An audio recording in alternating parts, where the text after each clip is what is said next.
reportado ningún periodo prodrómico. Y en la enfermedad de mano, pie, boca hay fiebre, anorexia de duración variable, malestar general, dolor abdominal, dolor en la cavidad oral, tos. Los periodos de incubación también van a ser modificados en cada una de estas enfermedades.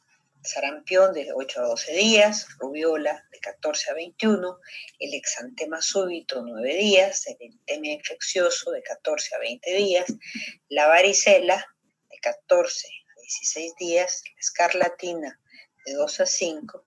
La enfermedad de Kawasaki tiene muchas variaciones, entonces no le podemos dar un periodo de incubación único. Y la enfermedad mano, pie, boca de 3 a 6 días. Es decir, es la que tiene una menor cantidad de tiempo. Ahora, los gérmenes que se están asociando a estas enfermedades también varían.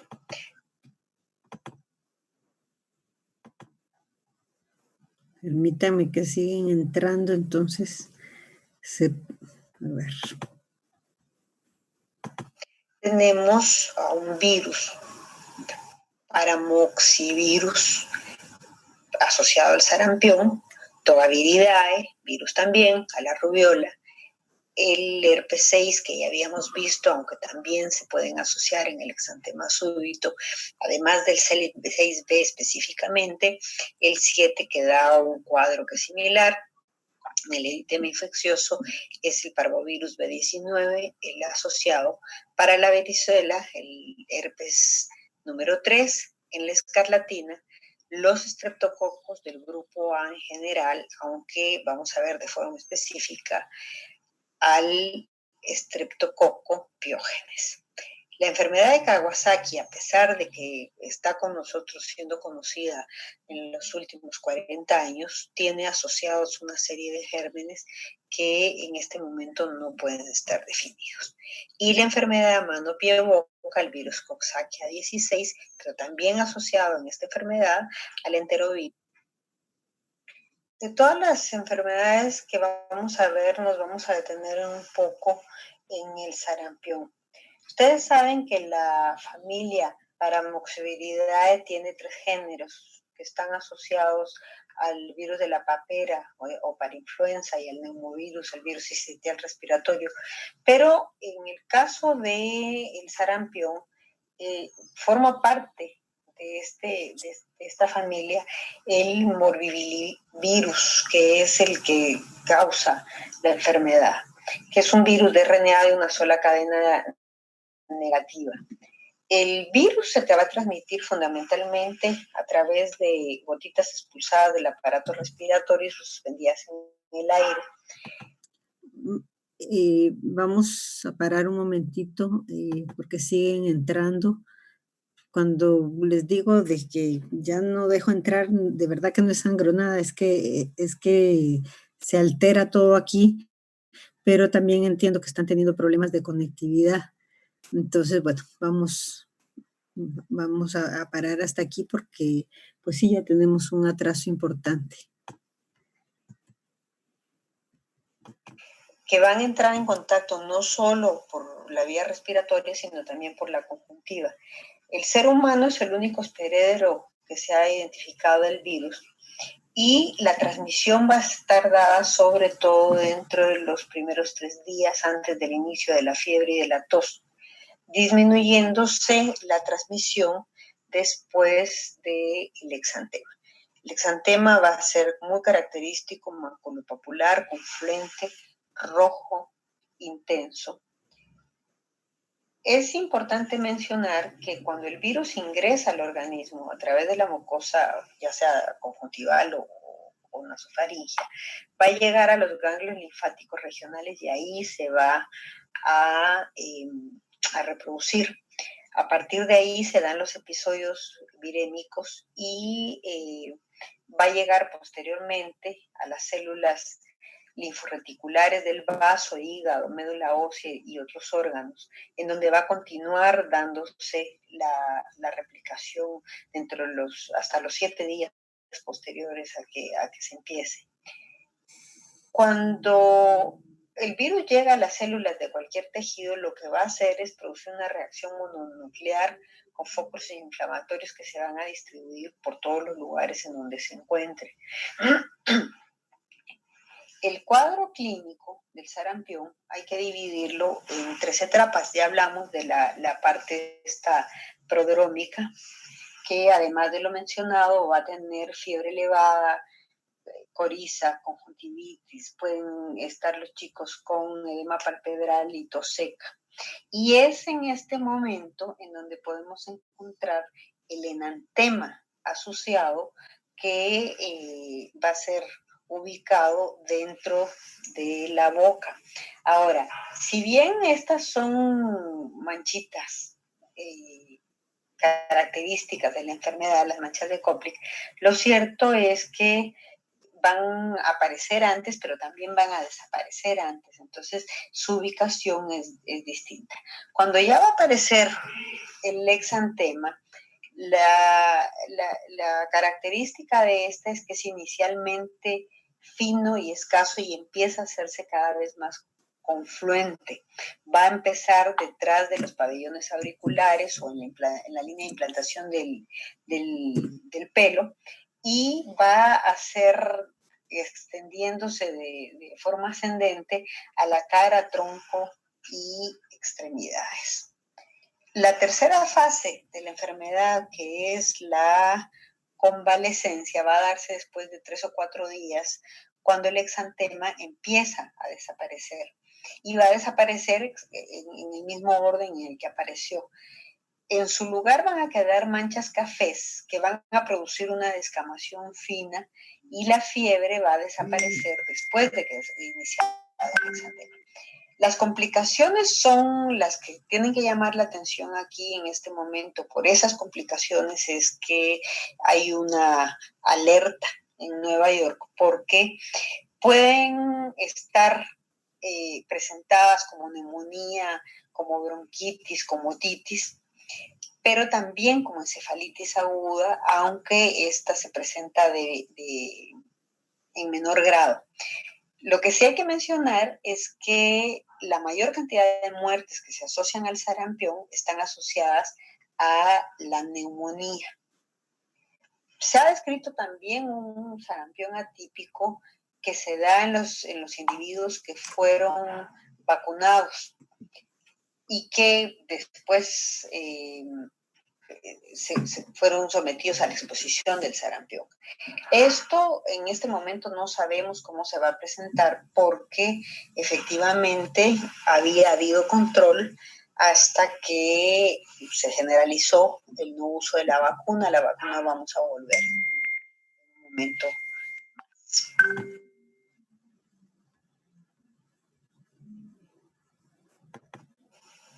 Es como tarde para entrar, pero bueno, ya se retiró. Ay, Dios. Bueno.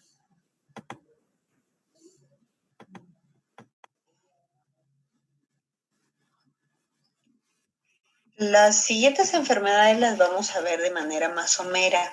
En relación a la rubiola, además de la definición de lo que hace al tipo de exantema o al cuadro clínico que presenta, nos es importante porque al momento en que se da la infección en una embarazada, el riesgo de que el producto tenga afectaciones es muy alto y está dado a estas afectaciones por microcefalia, sordera, puede presentar una ictericia prolongada y microcefalia. En relación a la rosola, decíamos que la fiebre va a aparecer de forma súbita y va a durar de 2 a 5 días desapareciendo exactamente como llegó, bruscamente. El eritema infeccioso tiene características que son propias, porque el exantema va a iniciar en la cara, pero en la cara va a haber un área que se muestra aquí claramente en esta imagen de palidez peribucal. Entonces pueden encontrarlo como signo de la cachetada, porque realmente pareciera que hubieran abofeteado a la persona. Una vez en el cuerpo pueden ver cómo hay confluencia y pareciera que se da un encaje. Esa es una de las características para buscar en el eritema infeccioso. La varicela, que de alguna manera la vimos cuando vimos el herpes zóster, nos es importante porque además de la afectación que da a los chicos cuando no están vacunados, puede producir problemas cuando la madre embarazada la adquiere. Entonces aquí vamos a tener la posibilidad de que el bebé nazca con estigmas en la piel en forma de Z, tenga malformaciones y tenga afectación además del sistema nervioso central. Tenemos a la varicela neonatal cuando la madre adquiere la infección una semana antes o posterior al parto. Entonces, de acuerdo al momento en que se da, la susceptibilidad va a modificarse. Si la infección inicial es intrauterina, los signos van a aparecer posteriores al nacimiento. Ahora, esto en los adultos va a tener modificaciones. Conocemos como varicela en brecha, la que se está produciendo con un cuadro con esto de las lesiones polimorfas en diferentes estadios en donde perviven las máculas, páculas y vesículas que son pruriginosas y que van a aparecer a costra, empiezan a secarse, a aparecer las costras, pero al mismo tiempo van apareciendo nuevas lesiones. Este, que es el cuadro general, cuando se torna progresivo es bastante más grave. Pero un dato que es importante para los adultos es la varicela en brecha, que es la que se presenta posterior a la vacunación. La escarlatina en los adultos es una infección de contacto que va a estar caracterizada por un daño agudo a las amígdalas seguida de una aparición de erupciones cutáneas generalizadas. Esta es una de las enfermedades causadas por los estreptococos del grupo A. Ahora, lo que hay que mencionar aquí que es importante es que, al igual que otras enfermedades de origen estreptocócico, la escarlatina va a alterar profundamente el estado inmunológico de niños y adultos y se crean los requisitos previos para el desarrollo de diversas patologías inmunitarias. La fuente de la infección es un portador del virus y una persona enferma, y la transmisión son dadas a través de vía aérea y contactos en el hogar. Ahora, aquí tenemos una diferenciación que es importante porque puede darse a partir de una faringoamigdalitis, pero también puede darse por la reactivación, por la producción de un impétigo. Finalmente, es una infección que está mediada por toxinas, o sea, está asociada a la producción de toxinas que van a causar daños y diversos cambios en el organismo.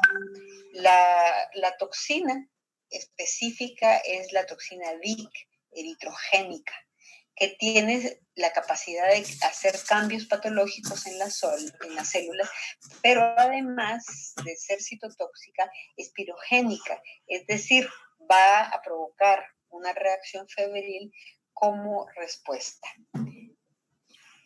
El exantema va a estar reconocido porque es como de punta de alfiler, con una coloración escarlata viva. hay un respeto peribucal, esto es lo que se conoce como signo de filato, pero además el exantema, además de estar en cuello y cara, va a estar en tórax, espalda, y cuando se presenta en los pliegues va a estar la coloración mucho más intensa. Y al pasar la mano sobre la piel del paciente, esta parece una lija, por eso se llama piel de lija, con una posterior descamación. En esta imagen pueden ver el signo de filato, cómo se respeta alrededor de la boca. La lengua es un elemento importante para el diagnóstico porque se presenta como fresa roja o como frambuesa con hipertrofia de las papilas gustativas. Y en esta imagen está la descamación que se da posteriormente. La enfermedad de Kawasaki, que es una vasculitis aguda febril, tiene la particularidad de afectar a los vasos de mediano calibre, sobre todo a las arterias coronarias. Esto hace que la importancia radique no solo por lo que le provoca a los niños al momento de que se presenta afectando a los menores de 5 años, sino sobre todo por lo que se provoca a largo plazo en los adultos. Constituye la principal causa de cardiopatía adquirida en los países desarrollados. Es por eso que es importante el diagnóstico lo más temprano posible. Hace un momento les decía que la etiología no está clara. No está clara. Se ha sugerido un desencadenante infeccioso, pero la verdad es que no se ha podido determinar un agente específico. Se ha mencionado la participación de superantígenos, que son proteínas microbianas, que son los que disparan una desproporcionada respuesta inmune. Y la razón de por qué se ha propuesto esta teoría es porque hay varias similitudes que la enfermedad de Kawasaki presenta con el síndrome de shock séptico que vimos relacionado con estafilococo y estreptococo. Lo que sí queda claro es que hay un componente genético necesario y esta ha sido asociada sobre todo a población asiática, pero por supuesto que no solo en el Asia se presenta. La exposición a un agente posiblemente infeccioso en un individuo que esté con los genes necesarios puede resultar en la presentación de la enfermedad. Entonces, las varias teorías han sido vistas como complementarias, pero lo cierto es que hasta este momento no se encuentra definida una sola. La vasculitis que la enfermedad tiene es como la descripción general, pero lo cierto es que hay varias fases con distinta duración, en donde al principio, las primeras 2 semanas, hay una fase de fiebre muy alta que pues, no responde a los antipiréticos. Si el paciente no recibe tratamiento, se observan las características clínicas de la enfermedad que la distingue, que son inyección conjuntival bilateral, exantema polimorfo, empiezan las manifestaciones cardíacas, pueden ser distintas, estas valvulitis, pericarditis, miocarditis. Cuando la fiebre y otros signos desaparecen, en esta primera fase hay una descamación, sobre todo en las manos y en los pies, además en la región perineal. En este momento es cuando existe mayor riesgo de que se asocie muerte súbita, que no ha quedado clara cuál es el mecanismo fisiopatogénico para su producción. Hay distintas hipótesis que se han planteado en esto.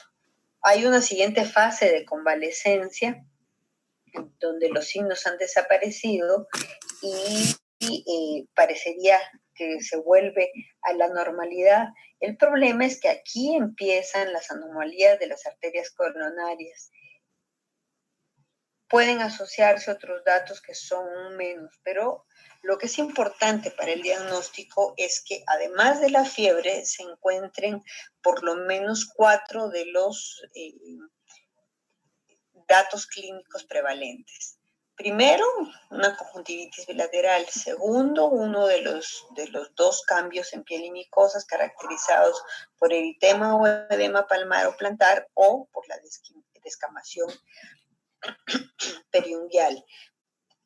Puede existir eritema polimorfo troncal y las linfadenopatías que no son superativas y que sobrepasan el 1.5 centímetros, que en un chiquito pues es una dimensión realmente importante. Y el quinto dato que hay que buscar es la lengua de frambuesa en los labios.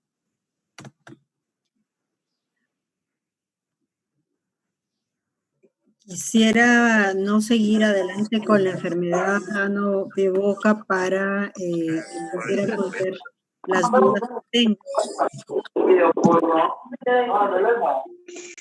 Del mismo porno.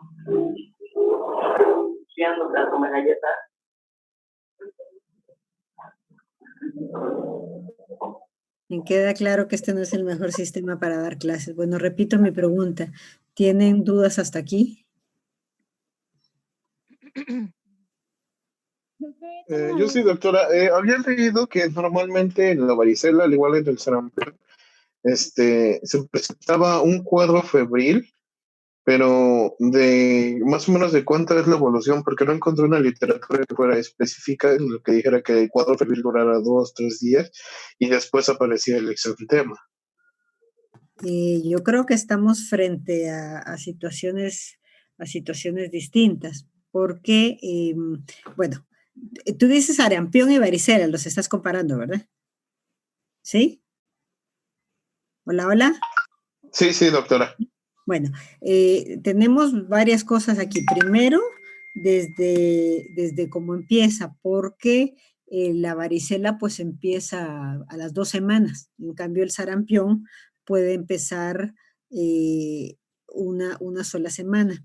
El inicio del exantema en el sarampión está bastante más retrasado. O sea, tienes primero todo el desarrollo de la fiebre y hasta después empieza el exantema, que va más o menos como de 5 a 6 días, ¿sí? En cambio, en la varicela, esto lo puedes tener de forma totalmente variable, el tiempo de evolución, pero sobre todo lo importante es el tipo de lesiones, para hacer la diferenciación, el tipo de lesiones, porque en el sarampión tienes un exantema maculopapular que confluye, ¿sí? Y está el exantema y ya está. En cambio, en la varicela lo que vas a tener es la pervivencia de varias formas, o sea, vas a tener las lesiones maculares, vas a tener las pápulas, vas a tener vesículas que rápidamente se van a secar, que se van a hacer costra, pero al mismo tiempo que están haciéndose costra esas, están apareciendo otras máculas, están otros en estadio, o sea, los 3 estadios perviven al mismo tiempo. Entonces, esa es una cuestión que creo es importante para tomar en cuenta. No sé si con eso te contesto. Sí, doctora. Y otra duda que tenía era con respecto a qué tan contagioso es, por ejemplo, en el caso del sarampión, debido a que pues, la inmunidad del rebaño se ha disminuido precisamente por esta onda de no querer vacunarse. Yo no sé si ¿Qué hablamos, tan rápido podemos? no sé si hablamos de la RO, que es el cálculo estadístico que les dice cuánto más transmisible es algo. Entonces, para que tengan una idea, la RO de la influenza es 1.5, o sea que hay media persona que se va a infectar además de una. La del COVID es de 2 a 3 y la del sarampión es de 10. Entonces, eso te da una idea del nivel de transmisibilidad que puede haber del sarampión. Por eso es que ahora estamos frente al pico epidémico también del sarampión, que va a seguir hacia adelante si se sigue sin vacunar a los chiquitos. Ok. Bueno, son las 2, sé que tienen otras clases, entonces vamos a parar. Discúlpenme que haya cortado la clase ahora, pero pues los martes es la vaina esta de Radio WAP. Entonces, vamos a seguir mañana antes de seguir adelante.